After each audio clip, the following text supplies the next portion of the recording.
네, 자율주행 4종 로봇을 개발하고 세계적인 대회에서 1등을 좀 차지한 우리 명현 교수님 뵈러 이 자리에 카이스트에 좀 왔습니다.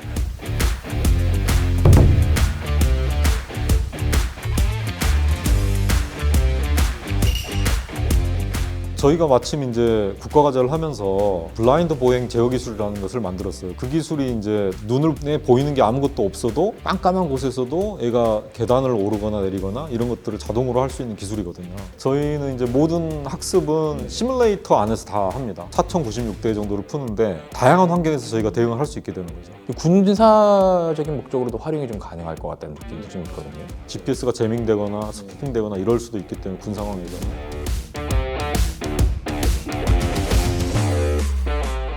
저는 카이스트 전기 및 전자공학부에 있는 명현 교수라고 하고요. 미래도시 로봇 연구실을 운영을 하고 있습니다. 일단은 대회 얘기부터 좀 할게요. 어떤 대회였나요? 작년에 이제 IEEE라고 해서 세계 전기전자협회에서 주관하는 그런 이크라라는 이제 국제학술 대회가 있어요. 한 7,000명 정도 사람들이 보통 오는, 전 세계에서 로봇 연구하는 분들이 다 온다고 보시면 될 것 같고, 네. 영국 런던에서 열린 대회인데 이제 사족보행 로봇이 어떤 험난한 환경을 헤쳐가면서 가장 잘 보행을 할 수 있는 그것을 이제 겨루는 대회라고 보시면 될 것 같습니다. 근데 이게 점수 차를 보니까요. 우리나라 이 카이스트가 한 260점을 받았던 것 같고 그 바로 아래 팀이 60점인가를 엄청난 차이 아닌가요? 이 점수 차이가? 4배 정도 차이가 나는데요. 네. 그거는 이제 그 대회 룰 자체가 좀 그렇게 돼 있습니다. 난이도가 올라가면 올라갈수록 벌어지게 되어 있는 이제 구조라서 해보니까 저희 팀하고 이태리의 이제 IIT라고 해서 우리나라로 치면 이제 국가연구소거든요.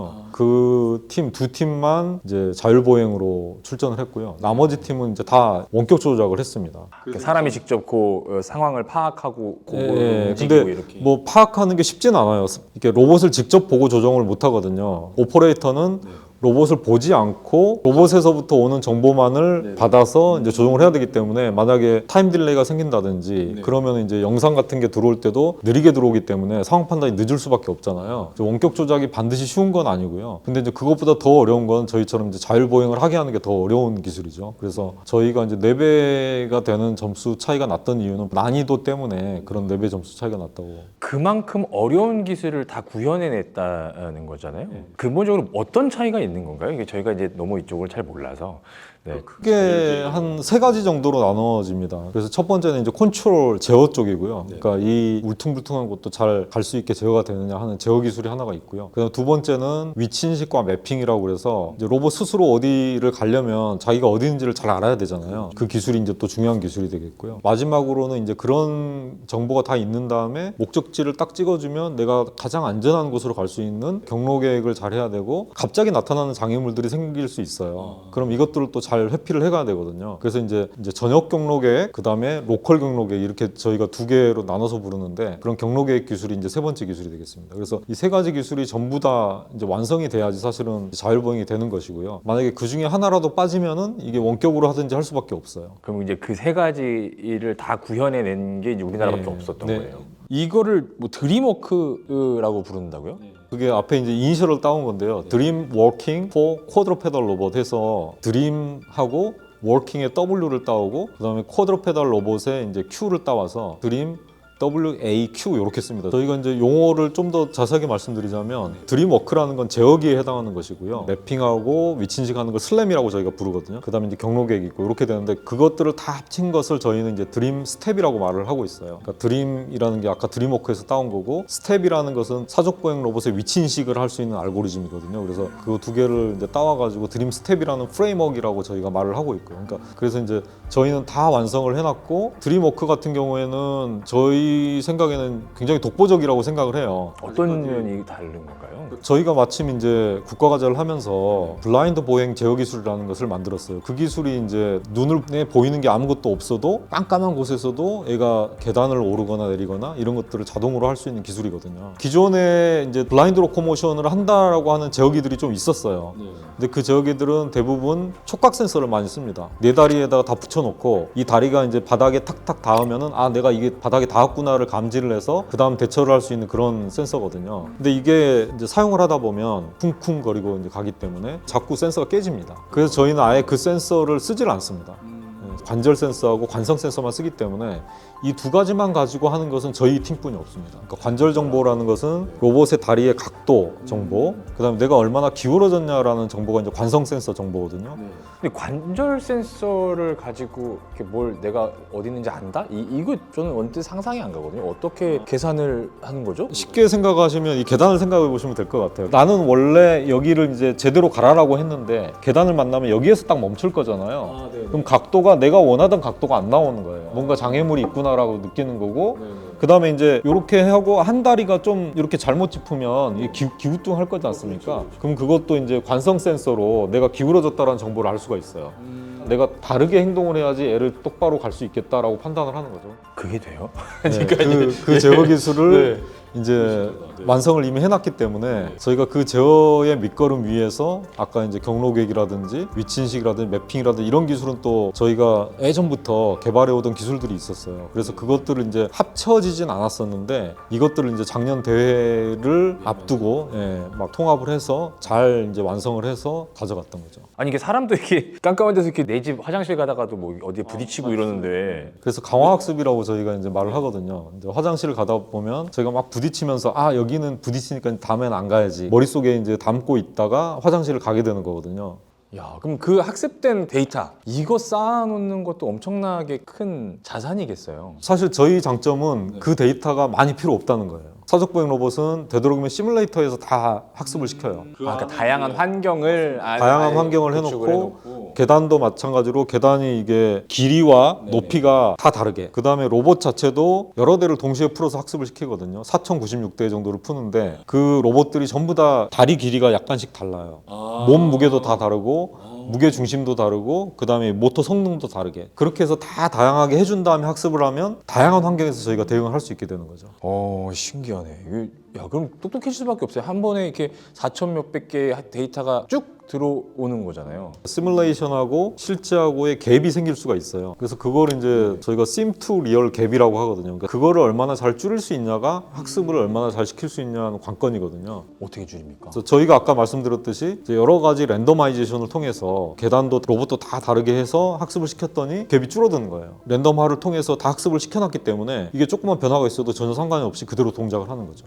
그러면 이 형상의 요 사이즈의 모델이 아니더라도 다른 로봇에도 다 적용이 가능하다는 네, 맞습니다. 거꾸로 얘기하면. 그러니까 이게 너무 많이 바뀌면 다시 이제 1시간 정도 학습을 해주면 돼요. 1시간만 학습한다. 아니 사람도 신병 교육을 받으려면 한 4주, 5주 막 이렇게 걸리고 하는데 무서운 친구네요. 여러 대를 푼 다음에 잘하는 놈은 보상을 주고 못하는 놈은 페널티를 주거든요. 근데 보상은 뭘로 주는 거예요? 보상은 점수로 줍니다. 점수로? 우리가 명령한 대로 잘 따라갔으면 점수가 높게 나오고요. 그 다음에 넘어지거나 이러면 점수가 낮게 되고, 그러면 이제 4096대 중에서 가장 점수가 높은 놈이 있지 않겠습니까? 그 다음번 학습할 때는 이 놈이 가지고 있는 학습했던 그 메모리를 그대로 다 카피를 해줍니다. 그 신경망 이제 가중치라고 저희가 말을 하는데 다른 로봇들에다 다 카피를 해주면 이제 우수한 놈으로 다 카피가 되는 거죠. 1등의 모든 그 우월한 유전자를 싹 다 뿌리는 거군요. 이야. 그 다음에 이제 MIT 팀은 그 마찬가지로 강화 학습을 통해서 학습을 시켜서 가져왔거든요. 근데 그 사람들은 이제 제어기만 완성돼 있었지, 그러니까 위치 인식이라든지 이 경로 계획이라든지 이런 것들이 없었기 때문에 원격 조작으로 할 수밖에 없었습니다. 이렇게 들을수록 참 대단하네요. 이런 부분이 뭐랄까 사족 보행 로봇 자율주행 수준이 그러면 세계적인 어떤 업계 혹은 뭐 이제 상용화되는 그런 단계에서의 우리나라의 기술 수준이나 이런 거는 어떻게 좀 될까요? 사족 보행 쪽은 사실 스위스가 가장 앞서 있어요. 스위스의 ETH 쭈리히라는 이제 연방 공과대학, 거기 팀이 사실 굉장히 잘해요. 그래서 2022년, 2023년에 나온 것을 보면 이제 스위스의 에첼산이라고 있거든요. 그 산을 사람보다 더 빨리 등반을 했다.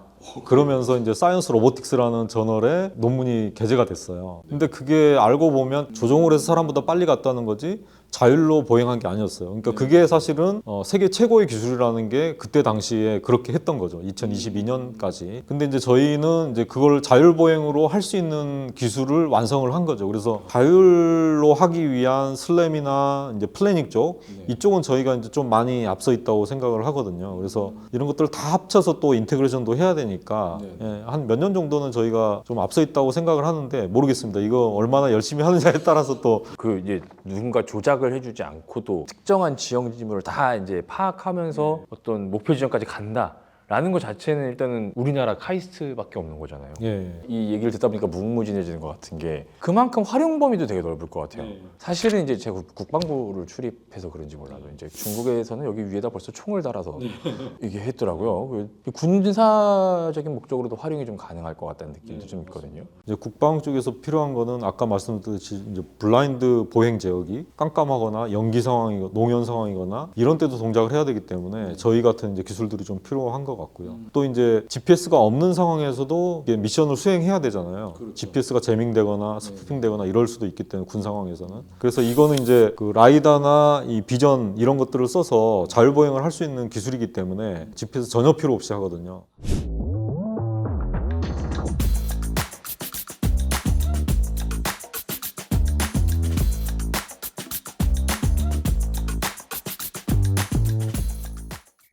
로봇의 위치가 지금 RGB 네네네. 이걸로 지금 보이고 있고요. 이게 로봇의 위치고, 네. 그다음에 로봇의 센서가 지금 정보가 이렇게 들어옵니다. 색깔로 지금 표현된 로봇 센서 정보고, 그다음에 주변에 이렇게 좀 회색으로 되어 있는 게 이제 맵 정보입니다. 지도 정보. 그 저런 지금 색깔이 다른 거는 어떤 높낮이나 이런 것까지 다 파악을 하고 있다는 건가요? 맞습니다. 높낮이를 파악을 하고 있고요. 노드하고 엣지 이제 그래프 구조로 이렇게 이제 지형을 표현을 하고 있고요. 3차원적으로 이제 표현을 해야 되기 때문에 이렇게 이제 3차원적으로 보일 수가 있고요. 그래서 이제 계단이라든지 이런 것도 다 표현이 되어 있고, 그 다음에 이제 위험도까지도 파악을 하고 있습니다. 저희가 좀 고유하게 만든 거라고 보시면 되겠는데, 이 색깔들이 이제 위험도를 나타냅니다. 그래서 이제 덜 위험한 곳이 이렇게 옅은 색으로 나타나 있고, 많이 위험한 곳은 이렇게 짙은 색으로 나타나 있고, 그래서 덜 위험한 곳을 따라서 로봇이 갈 수 있도록 이따 경로가 생성이 될 겁니다. 그래서 목적지를 딱 찍으면 거기까지 가장 안전하게 갈 수 있는 경로를 만들어냅니다, 자동으로. 그래서 여기에 A, B, C라고 적힌 실린더가 있거든요. 그래서 거기에서는 이제 그 실린더를 얘가 쫙 보면서 여기에 이제 인식한 게 나올 겁니다. A, B, C 인식하면 그게 동그라미로 이제 표시돼서 나올 겁니다. 여기까지 가면 그 다음에 여기까지 가도록 또 여기 설정이 되어 있습니다. 이렇게 가서 그 다음에 다시 돌아오게 이렇게 되어 있습니다. 오, 간다.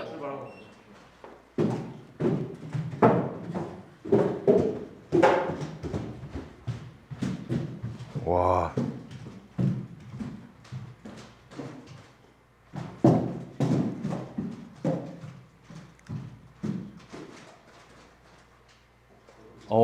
인식을 하네요. 오. 네네네. 아.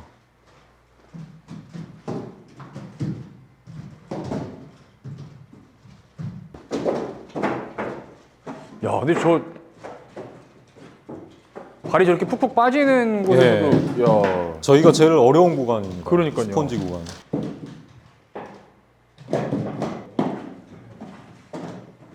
다시 이제 돌아가는 거군요. 어허.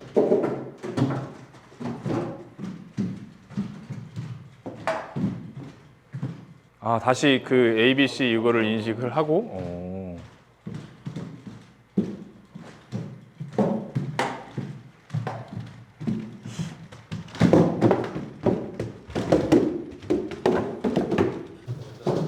예, 여기까지가 이제 한 바퀴를 다 돈 거거든요.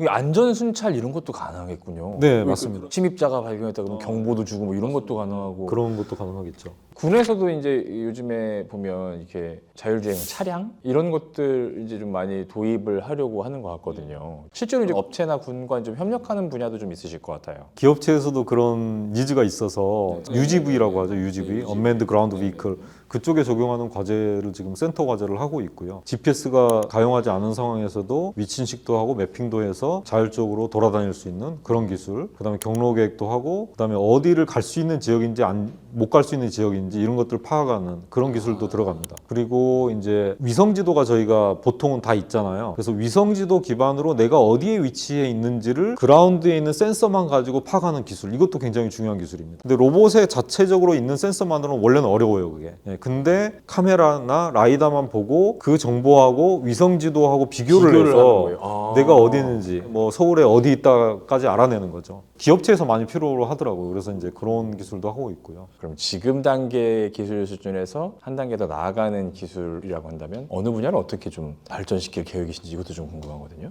요새 사족 보행도 이제 열심히 하지만은 이족 보행, 휴머노이드 타입에도 사람들이 많이 관심 가지고 있어서 저희가 또 그 과제를 이제 같이 하고 있어요. 거기에도 저희 드림워크 기술을 그대로 넣어서 제어도 해보고 그 다음에 이런 자율 보행하는 기술을 또 휴머노이드에도 적용하는 것을 앞으로 쭉 해나갈 거고요. 더 어렵지 않아요? 왜냐면 여긴 그나마 센서가 4개고 그다음에 이렇게 높이 자체도 어쨌든 강아지 모양으로 생겨갖고 좀 낮고 네, 뭐 어렵습니다. 네, 어렵고 난이도도 높고 홀바디 컨트롤이라 그래서 모든 전신을 이용해서 제어를 많이 하거든요. 휴머노이드 같은 경우에는 팔이 있잖아요. 그러니까 어떤 물건을 민다든지 문을 연다든지 이런 것들을 할 수 있죠. 작업을 할 수 있잖아요. 그래서 이것도 다 제어에 해당하는 영역들입니다.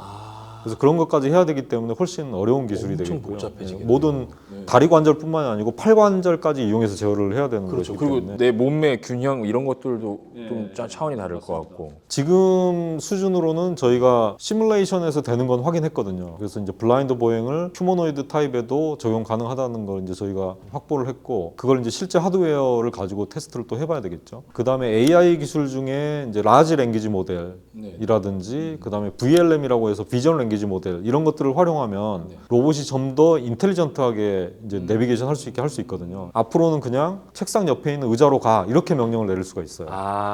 랭귀지 모델을 이용해서 그러면 이제 얘가 모든 방의 어떤 정보들을 의미론적으로 다 이제 이해를 하고 경로 계획을 해서 갈 수가 있습니다. 그래서 그런 쪽으로 또 연구를 진행을 하고 있습니다. 한편으로는 왜 좀 이제 유토피아도 상상을 하지만 디스토피아에 대한 우려들도 많잖아요. 사실 이제 자율주행 기술이라든지 AI라든지 이런 기술들도 이걸 연구하시는 이제 학자의 입장으로서 철학, 가치관 이런 것들도 되게 중요하실 것 같아요. 예, 저희 연구실은 이제 원래 목표가 공익을 위한 로봇을 만들겠다. 이렇게 점검을 한다든지 정찰을 한다든지 이런 것들은 이제 공익을 위해서 할 수 있는 것들이고 그래서 그런 목적을 위한 로봇들을 주로 저희는 개발을 하고 있고요. 이제 철학 관련해서는 우리 아이작 아시모프라는 대단한 작가님이 이제 만들어 놓은 철학이 있잖아요. 그러니까 로봇이 사람에게 복종해야 된다. 그 다음에 로봇도 해를 입지 않아야 된다. 그리고 인간에게 해를 입히는 행동을 해서는 안 된다라는 거거든요. 그래서 이제 윤리적인 이슈 이런 것도 생각을 하면서 개발을 해야 된다라고 생각을 하고 있습니다. 진짜 우리 명 교수님 연구실에서는 그런 원칙들이 좀 잘 지켜지는 그런 연구가 좀 지속되면 좋겠다는 좀 생각을 오늘 다시 한번 좀 하게 됩니다. 교수님 오늘 말씀 잘 들었습니다. 고맙습니다. 감사합니다.